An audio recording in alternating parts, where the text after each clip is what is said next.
que Jesús le diga, ¿qué es lo que quisiera saber? ¿Qué le preguntaría usted al Señor Jesús? ¿Sabe qué es lo que yo le preguntaría? Señor, ¿qué quieres que haga? Ahora un episodio así sucedió literalmente. El Señor Jesús se le apareció a un hombre llamado Saulo, y Saulo hizo esa pregunta. Leamos Hechos, capítulo 9, versos 1 y 2.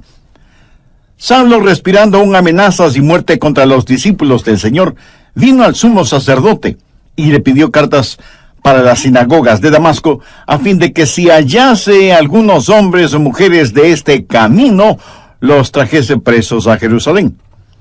En simple español eso significa que él tenía autorización para perseguir a los cristianos, ponerlos en la cárcel y llevarlos a Jerusalén para que sean enjuiciados. En su viaje, estando cerca de Damasco, una luz intensa que venía desde el cielo los rodeó. Saulo se cayó de su caballo, y estando en tierra, oyó una voz que le decía, Saulo, Saulo, ¿por qué me persigues? Él dijo, ¿quién eres, Señor? Y él le dijo, yo soy Jesús a quien tú persigues. Dura cosa te es dar coces contra el aguijón. Él, temblando y temeroso, dijo, Señor, ¿qué quieres que yo haga? Y el Señor le dijo, levántate y entra en la ciudad, y se te dirá lo que debes hacer. Las dos grandes preguntas que todos debemos hacer alguna vez son, primera, ¿quién eres, Señor? Y segunda, Señor, ¿qué quieres que haga? Esas son dos extraordinarias preguntas. Y el apóstol Pablo invirtió el resto de su vida encontrando las respuestas a esas preguntas. ¿Quién es Jesús? ¿Y qué es lo que Jesús quería que él hiciera? Leí acerca de un joven marinero que hizo su primer viaje a bordo de un destructor, cruzando el océano. El entrenamiento de este joven marinero era impecable, por lo que le asignaron la tarea de sacar ese buque de guerra del muelle y llevarlo de regreso a los Estados Unidos.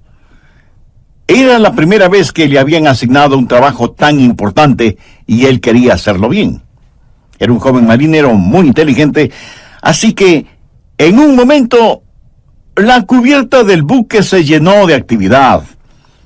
El joven da órdenes por aquí y órdenes por allá, y todo se movía con la precisión de un reloj suizo. Y a pesar de lo difícil que es la maniobra de sacar del muelle un buque tan grande, lo hicieron muy bien y en un tiempo récord. De pronto le dijeron al joven marinero que tenía un mensaje del capitán. Y le pareció extraño, porque era un mensaje impreso. Pero lo leyó, y esto es lo...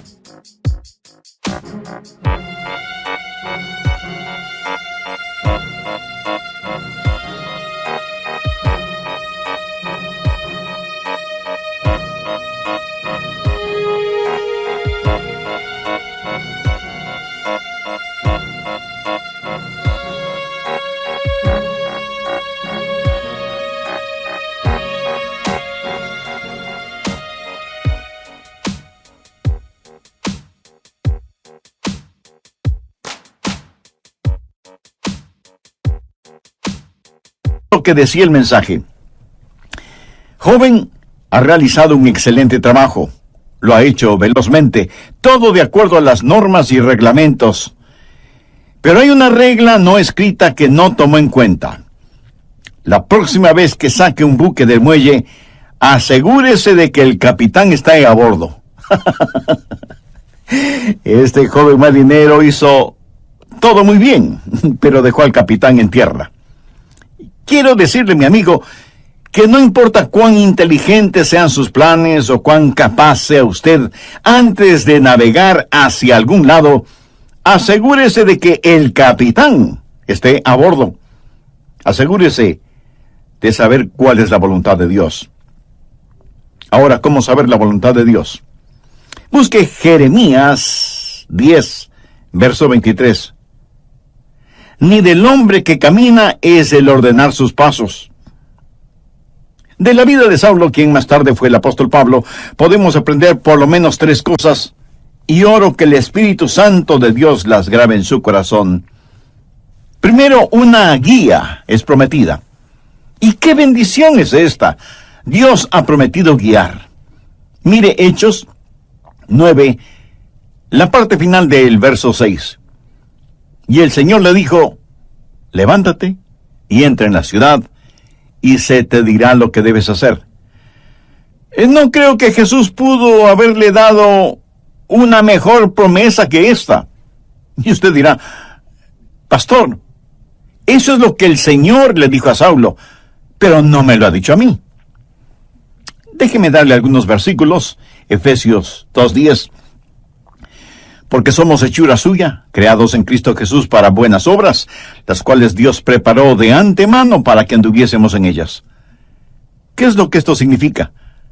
Que Dios tiene un plan para su vida. Salmo 37:23. Por Jehová son ordenados los pasos del hombre, y él aprueba su camino. Salmo 32:8. Te haré entender y te enseñaré el camino en que debes andar. Sobre ti fijaré mis ojos. ¿No es esa una hermosa promesa? Y ahora Isaías 58:11. Jehová te pastoreará siempre. Proverbios 3, versos 5 y 6. Fíate de Jehová de todo tu corazón, y él enderezará tus veredas. Mi amigo, la voluntad de Dios viene a nosotros de 3 formas. Primero, viene como su voluntad soberana. La voluntad soberana de Dios siempre se realiza. Nadie puede cambiarla ni detenerla. Dios es Dios y realiza lo que desea hacer, porque no hay nadie que pueda oponerse a su voluntad. La voluntad de Dios es misteriosa, es desconocida. Ni usted ni yo podemos conocerla. Solamente Dios la conoce. Deuteronomio 29:29 dice, las cosas secretas pertenecen a Jehová nuestro Dios, mas las reveladas son para nosotros y para nuestros hijos para siempre. Las cosas secretas pertenecen a Dios. Usted será una persona mucho más feliz si renuncia a ser Dios y deja que Dios sea Dios. Hay ciertas cosas que usted nunca entenderá, sino hasta cuando llegue al cielo, si es que es salvo, y cuando esté allá le aseguro que ya no tendrá interés en saberlas. Las cosas secretas pertenecen a Dios. Esa es la voluntad soberana de Dios. En segundo lugar está la voluntad moral de Dios. Hay ciertas cosas que Dios dice que son correctas y otras que son incorrectas. Por ejemplo, el robo, la fornicación, el asesinato, el orgullo, la mentira, son cosas incorrectas. En cambio, el amor, la justicia, la honestidad, la pureza, la bondad, el respeto, la consideración, son cosas correctas. Esta es la voluntad moral de Dios, y no va a cambiarla para mí, ni va a cambiarla para usted. Son normas fijas de lo bueno y lo malo, porque Dios así lo ha decretado. ¿Estamos de acuerdo? La voluntad moral de Dios la encontramos en la palabra de Dios, sin titubeos, sin tartamudeos, ni apologías, ni vacilaciones. Dios dice, esto es bueno, o esto es malo. Es la voluntad moral de Dios, y no la va a cambiar absolutamente por nadie. En tercer lugar, está la voluntad particular de Dios. Esto es, la voluntad especial de Dios para usted o para mí. Dios tuvo una voluntad especial para Saulo. Por ejemplo, mire en Hechos 9:15. El Señor le dijo, ve, porque instrumento escogido me es este para llevar mi nombre en presencia de los gentiles y de reyes y de los hijos de Israel, porque yo le mostraré cuánto le es necesario padecer por mi nombre. Dios tuvo un plan muy especial para este hombre, Pablo sería un apóstol a los gentiles. Era un vaso escogido. Verá, eso es muy importante para mí. Dios lo escogió en forma muy particular para que sea un vaso especial, y Dios tiene una voluntad especial para cada uno de nosotros. Por ejemplo, fue la voluntad soberana de Dios que un hombre llamado Adrian Rogers sea parte de los elegidos de Dios. Aleluya. Yo francamente no lo entiendo, pero me regocijo. Es la voluntad soberana de Dios. En forma soberana, Dios derramó su amor sobre mí y me salvó, y agradezco a Dios por eso. Y luego fue la voluntad moral de Dios que yo me casara con una cristiana. La Biblia dice que no debemos unirnos en yugo desigual con los incrédulos. Por lo tanto, sé que Dios tiene una voluntad moral para que, si me case con una creyente en el Señor Jesucristo. Y para mí, Dios tuvo una voluntad particular, y su nombre es Joyce. ¿Lo ve? La voluntad soberana de Dios trabajó en mi vida. La voluntad moral de Dios estuvo en mi esposa. Sabía que quería casarme con una muchacha cristiana. Y cuando iba a dejar a casa a Joyce después de haber estado en la iglesia, o después de algún juego de fútbol en la universidad, al regresar a mi casa oraba: oh Dios, quisiera casarme con Joyce. Y creo con todo mi corazón que Dios contestó mi oración porque estaba dentro de su voluntad. Y Dios me dio esa maravillosa y especial mujer para que sea mi esposa. Dios tiene un plan para su vida. Dios tiene una voluntad particular para su vida. El por qué Dios está interesado en usted o en mí solo muestra la grandeza de su amor. Somos menos que una partícula de polvo en el océano de la existencia, y sin embargo, Dios nos conoce. Él sabe nuestras idas y venidas, sabe cuando nos sentamos y cuando nos ponemos de pie. Aún los cabellos de nuestra cabeza están contados. Y Dios no solo que nos ama, sino que también cuida de nosotros. Un niño comenzó a orar el Padre Nuestro y dijo: Padre nuestro que estás en los cielos. ¿Cómo es que sabes mi nombre? Se imagina, Él sabe nuestro nombre. De entre los billones de seres humanos que existen y que son preciosos para Él, Dios sabe el nombre de cada uno de sus hijos. La voluntad de Dios está prometida. Guía y liderazgo es su promesa. ¿La tiene usted? Dios ha prometido guiarle, pero sabe que hay 6 errores o mitos acerca de la voluntad de Dios. Espero y oro que podamos desterrarlos de nuestras mentes para siempre. Son mitos que necesitan ser destruidos. Primero, que Dios le dará un mapa para su vida. Y eso no es cierto. No lo hará. No se lo dio al apóstol Pablo entonces, y no se lo dará a usted ahora. La voluntad de Dios para usted no es un mapa. Es una relación. Cuando Él guió al pueblo de Israel por el desierto, ¿cómo lo guió? ¿Le dio algún mapa? No. Pero les dio las columnas de fuego y nubes para que las siguieran y para que el pueblo se mantuviera relacionado con Él. A muchos nos gustaría tener un mapa y decir: vamos a ir a este lugar y luego iremos a este otro lugar y más tarde aquí y más tarde allá. Pero Dios es el que quiere hacer eso, y me alegro de que sea así, aún para mantener la parte romántica del asunto. De otra manera, todo carecería de emoción y hasta de sentido de reverencia y temor, si supiéramos lo que el mañana tiene para nosotros.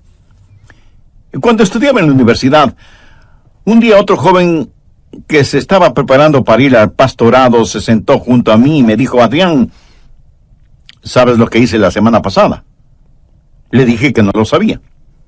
Y él prosiguió: estuve en Memphis, en Tennessee, y fui a ver al Dr. Lee.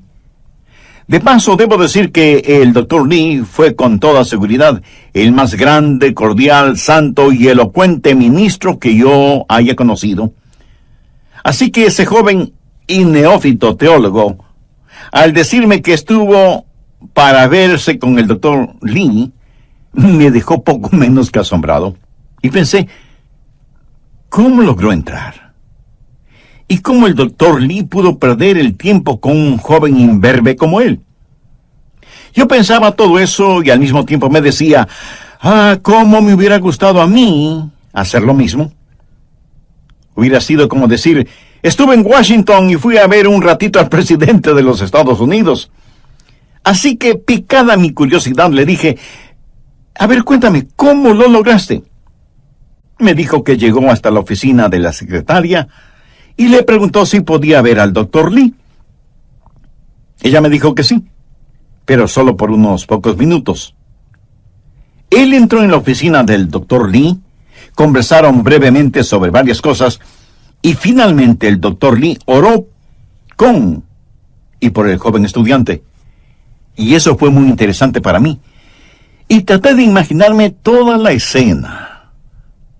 Los años pasaron, y en la voluntad de Dios llegué a ser el pastor de esa misma iglesia.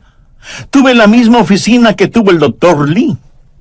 Un día mi secretaria me llamó por el intercomunicador y me dijo, el doctor Lee está aquí y quiere saber si puede conversar con usted unos minutos.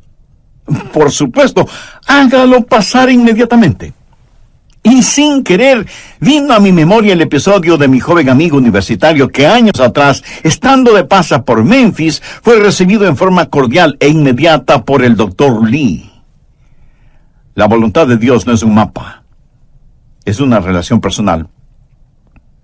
Segundo, quítese de la cabeza la idea de que Dios es una especie de aguafiestas espiritual. Que si usted hace la voluntad de Dios, ese es el final de su gozo, de su alegría. Hay mucha gente que no quiere saber la voluntad de Dios por temor de lo que podrían encontrar. Dicen, si le digo a Dios que quiero hacer su voluntad, ¿quién sabe a dónde me mandará? Muchos de ustedes seguramente son padres.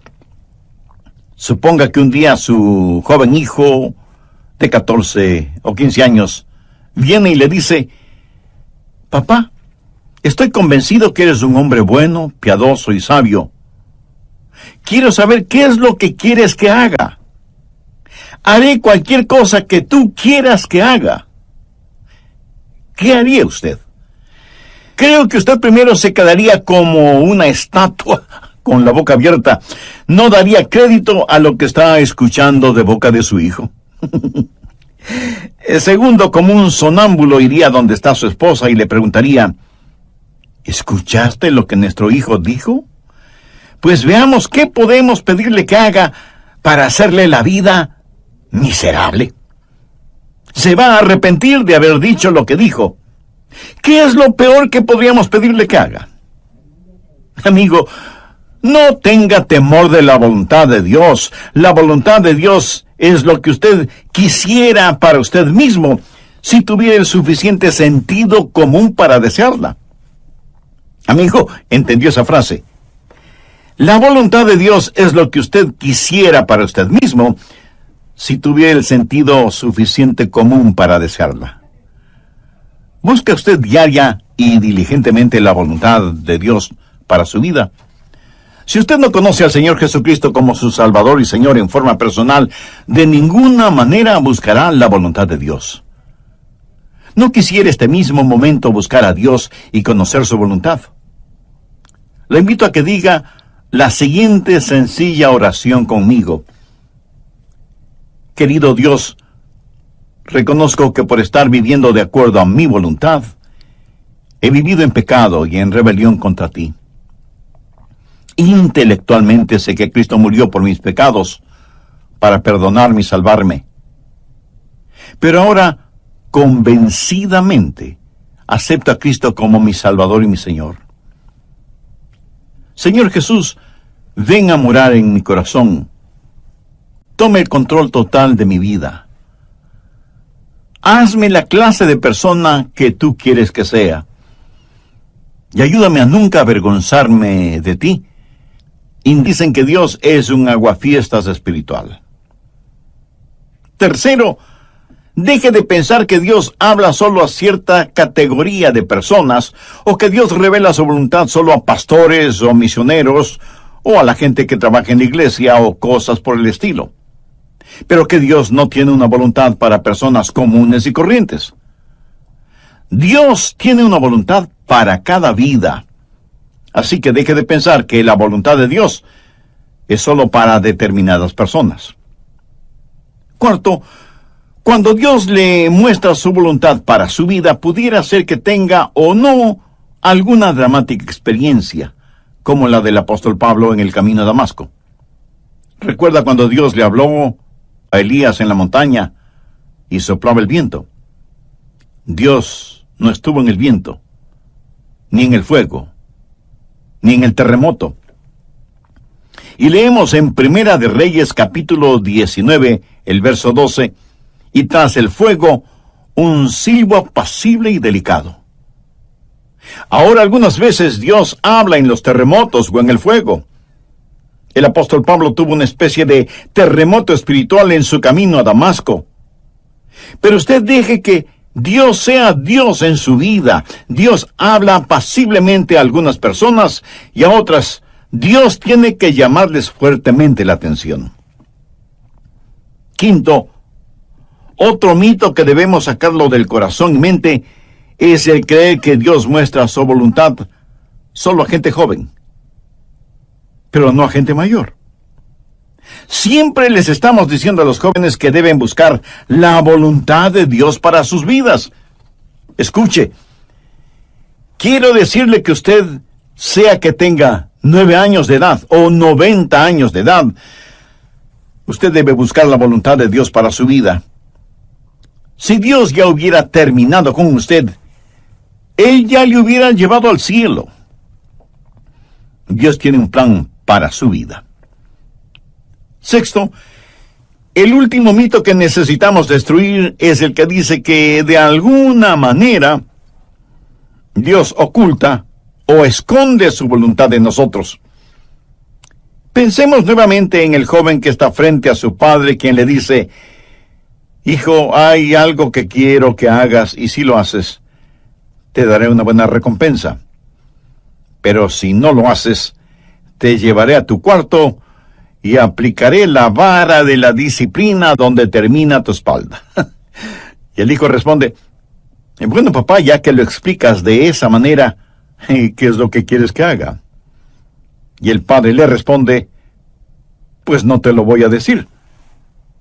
Tú debes descubrirlo. Pregunto, ¿qué clase de padre haría una cosa así? Dios no esconde su voluntad de nosotros. Todos los versículos que hemos visto dicen que Dios quiere revelar su voluntad, que Dios quiere mostrarnos su voluntad. La voluntad de Dios no es una especie de tesoro de piratas, escondido quién sabe dónde. Segundo, la guía es provisional. Hay ciertas provisiones que están en juego antes de que usted conozca la guía de Dios.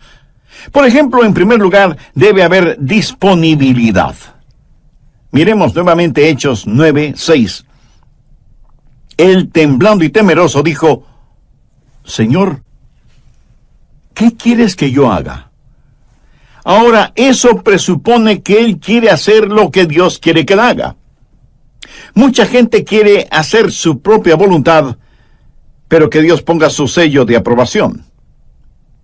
Son como las personas que buscan un arquitecto porque quieren construir sus casas, pero en realidad lo que quieren es que el arquitecto interprete y diseñe lo que ellos tienen en mente.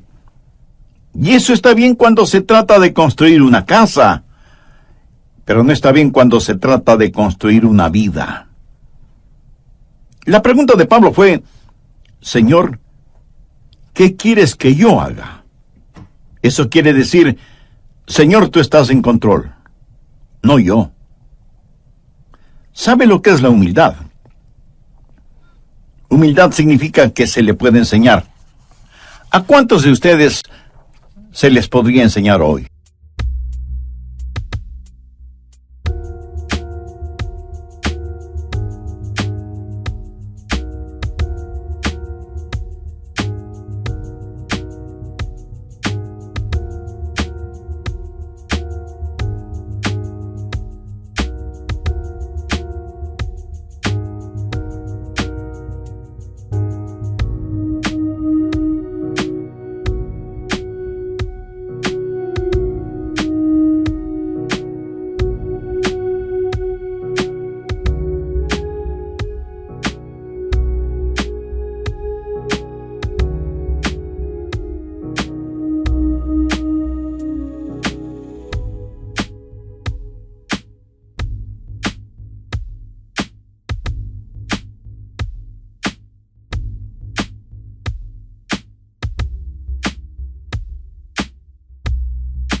El Salmo 25:9 dice: encaminará a los humildes por el juicio y enseñará a los mansos su carrera.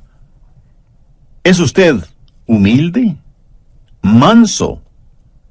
Si no lo es, usted no estará disponible. Si no lo es, no conocerá la voluntad de Dios. Pero no solo debe haber disponibilidad y mansedumbre, sino también y en tercer lugar debe haber apertura. Apertura.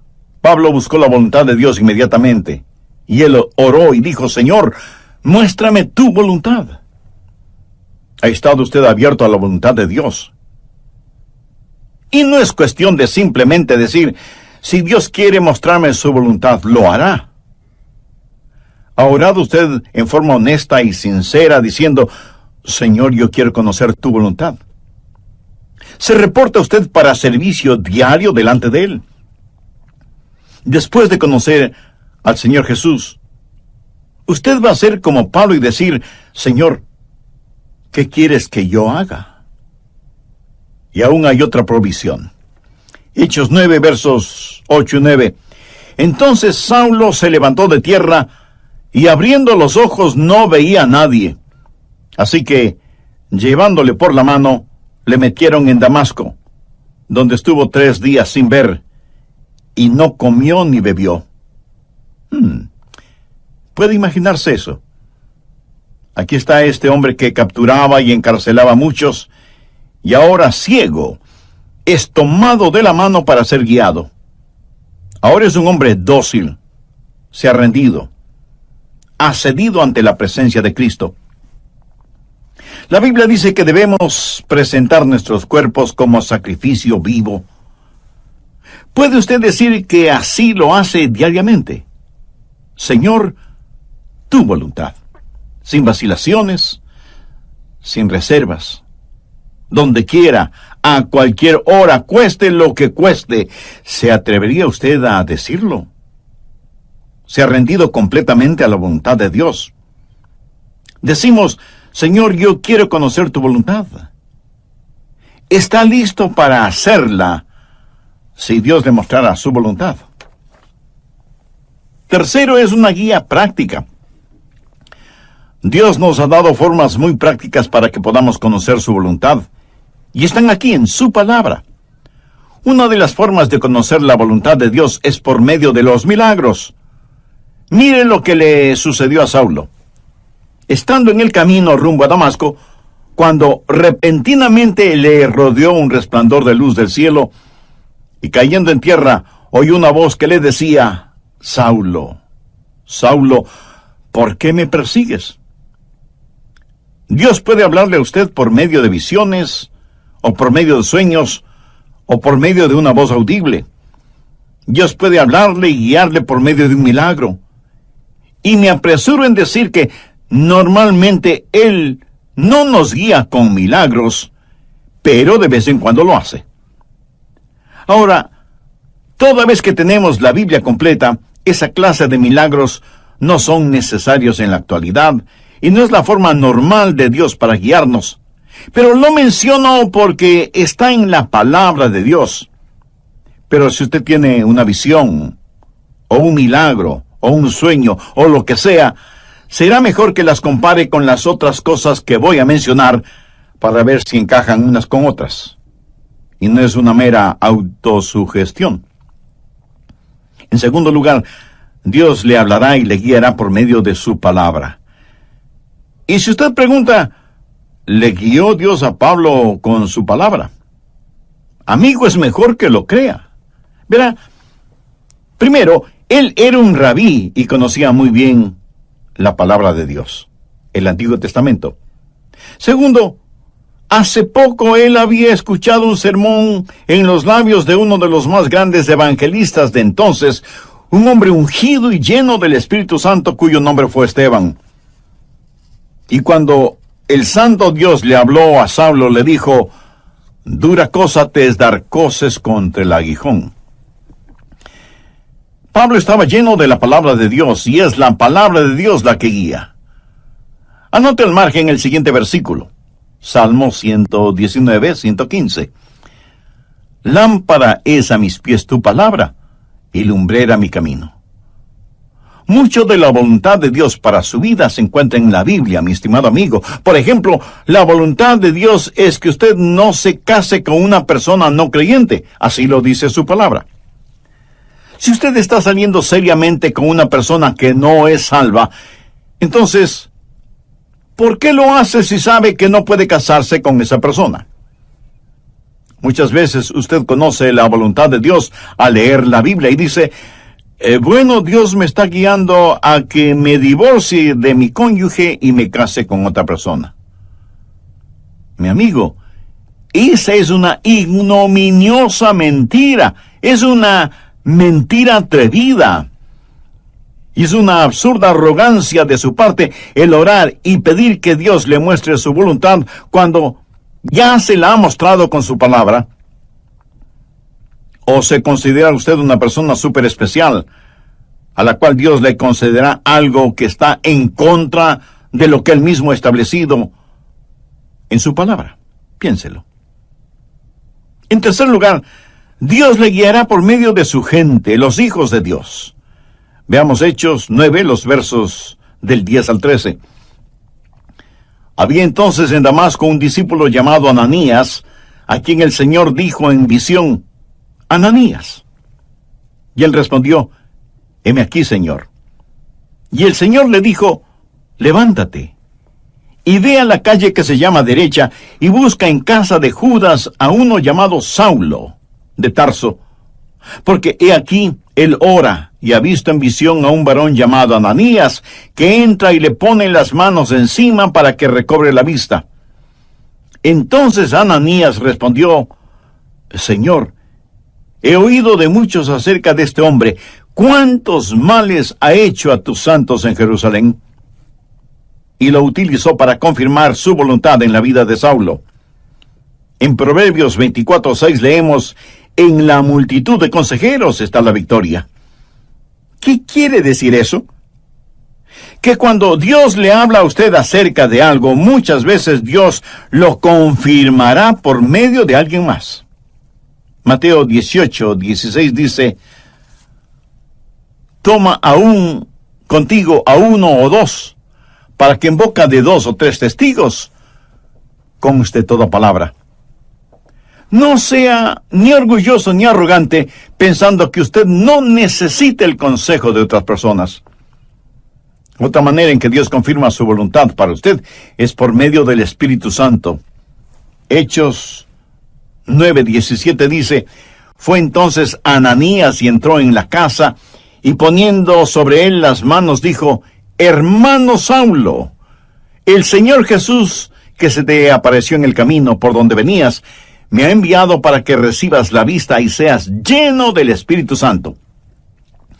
Y desde ese momento el Espíritu de Dios estuvo guiando a Saulo, quien más tarde escribió a los romanos, porque todos los que son guiados por el Espíritu de Dios, estos son hijos de Dios.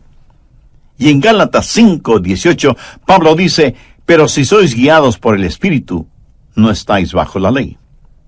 El Espíritu de Dios le guiará. Déjeme decirle cómo el Espíritu Santo le guiará. Si alguna vez ve a alguna persona con convulsiones, seguramente está controlada por el diablo. Dios no grita y Dios no empuja. Dios susurra y guía. Él guía a sus ovejas. No las está llevando al matadero, las lleva a pastos verdes. Y es mejor que usted sea sensible para escuchar al Espíritu Santo y reconocer la voz de Dios. Finalmente, usted puede conocer la voluntad de Dios por la sabiduría de Dios. Él le guiará con absoluta sabiduría. Note lo que dice Hechos 9:20 al referirse a Saulo. Enseguida predicaba Cristo en las sinagogas, diciendo que este era el Hijo de Dios. Este hombre, Saulo, comenzó a predicar de inmediato. Y todos los que le oían estaban atónitos y decían, ¿no es este el que asolaba en Jerusalén a los que invocaban este nombre? Y a eso vino acá, para llevarlos presos ante los principales sacerdotes. Pero Saulo mucho más se esforzaba y confundía a los judíos que moraban en Damasco, demostrando que Jesús era el Cristo. Ahora, ¿de dónde tuvo esa sabiduría? Dios le dio sabiduría sobrenatural. Santiago 1:5 dice, y si alguno de vosotros tiene falta de sabiduría, pídala a Dios, el cual da a todos abundantemente y sin reproche, y le será dada. ¿Sabe lo que es la sabiduría? Sabiduría es ver la vida desde el punto de vista de Dios. Cuando usted ora y tiene el Espíritu de Dios y la palabra de Dios en usted, empieza a tener sabiduría. El conocimiento viene cuando observamos las cosas a nuestro alrededor. La sabiduría viene cuando miramos hacia arriba, a Dios. La sabiduría tampoco es tener unas lagrimitas en las pestañas y un calorcito en el corazón. Sabiduría es tener una mente fija en Dios, llena de la palabra de Dios y guiada por el Espíritu Santo de Dios. ¿Qué es lo que dice Santiago? Que si pedimos a Dios que nos dé sabiduría, Él nos la dará y seremos guiados por la providencia de Dios. En el capítulo 9 de los Hechos, encontramos que ciertas personas decidieron que Saulo era una verdadera molestia y que debían destruirlo. Pero el complot llegó a oídos de Saulo y los discípulos le ayudaron a escapar, bajándole por el muro en una canasta. ¿Se acuerda de ese relato? Pero, ¿cómo supo él que querían matarle? Bien, en la providencia de Dios, esas acechanzas llegaron a conocimiento de Saulo y pudo escapar. La providencia de Dios. Dios abre puertas y Dios cierra puertas. Y lo que usted podría considerar casualidad es el plan de Dios y la forma en que Dios nos guía en este mundo. Y muchas veces no lo vemos como la providencia de Dios, sino hasta muchos años después. Amigo, no tenga temor de la voluntad de Dios. La voluntad de Dios no lo llevará donde el poder de Dios no pueda sustentarlo. Y la voluntad de Dios es absolutamente lo mejor para usted, para su cónyuge, para sus hijos. Ahora escúcheme muy atentamente. La forma de conocer la voluntad de Dios para el resto de su vida es hacer la voluntad de Dios ahora. Es muy difícil el pilotear un barco que no se mueve. Verá, la forma de entender la parte de la Biblia que no entiende es obedeciendo lo que sí entiende. La manera de saber acerca del futuro es obedeciendo a Dios ahora en el presente.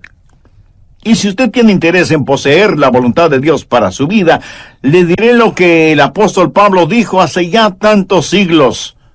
Señor, ¿quién eres? Señor, ¿qué quieres que yo haga? ¿Quién es el Señor? Es el Hijo de Dios que murió por sus pecados y quiere que usted lo reciba ahora mismo en su corazón como su Salvador y su Señor. Y le prometo, basado en la autoridad de la palabra de Dios, que si usted entrega a Jesús su corazón, Él le perdonará sus pecados, Él entrará a morar en su vida por medio del Espíritu